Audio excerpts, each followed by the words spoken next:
sööstunud aknad 4. korrusel. Töömehed valmistuvad täna päeval väljast need kinni katma. Kopli tänava maja puhul on tegemist väga suure hoonega, kus palju erinevaid elanikke, kes omavahel pole õieti tuttavad.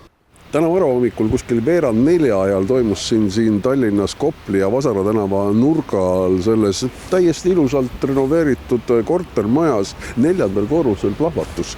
Plahvatuse tagajärjel hukkus seal ka inimene, nii umbes 40-aastane meesterahvas. Kas see siis oli plahvatus või ei olnud täpselt, seda alles praegu uuritakse, ega siin praegu päeval on uurijad korteris sees ja üritavad siis teada saada, mis seal oli. Selliseid lõhkeaine jälgi igatahes sealt esialgsetel andmetel ei leitud, aga midagi sellist, mis sellise paugu tekitas, seal siiski oli.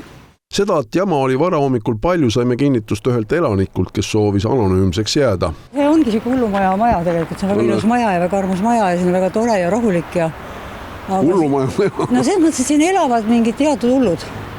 Mis te tundsite ka seda inimest seal üle? Ainult tean, nagu... Meesterahvas, naisterahvas? Niuke, no jumal noor, ma arvan, mingi 40 võib-olla. Auto, kumb siis? Meesterahvas, jah. Ja päris korralik paukad ju? Koridor siit poolest kõik on läinud. Kõik elekter, internet, kõik.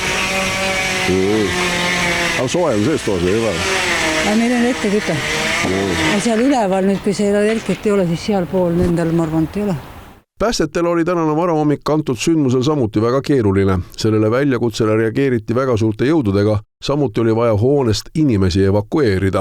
See, mis oli nüüd nii-öelda see tulekahju tekitaja, see korter ja tuli levis ka naaberkorteris. Täna me saame öelda siis, et kogu selles hoones siis 2 korterit on elamiskõlbmatu tulekahju tõttu ja alumisel korrusel veekahjud, aga õnneks minimaalsed. Tuli levis aknast välja, selles mõttes tegemist oli siis sellise viilkatusega majaga, kus on ka pööning olemas, aga ütleme niimoodi, et nagu jõuti piisavalt kiiresti kohale, et tuli pööningul nagu kaugele ei levinud.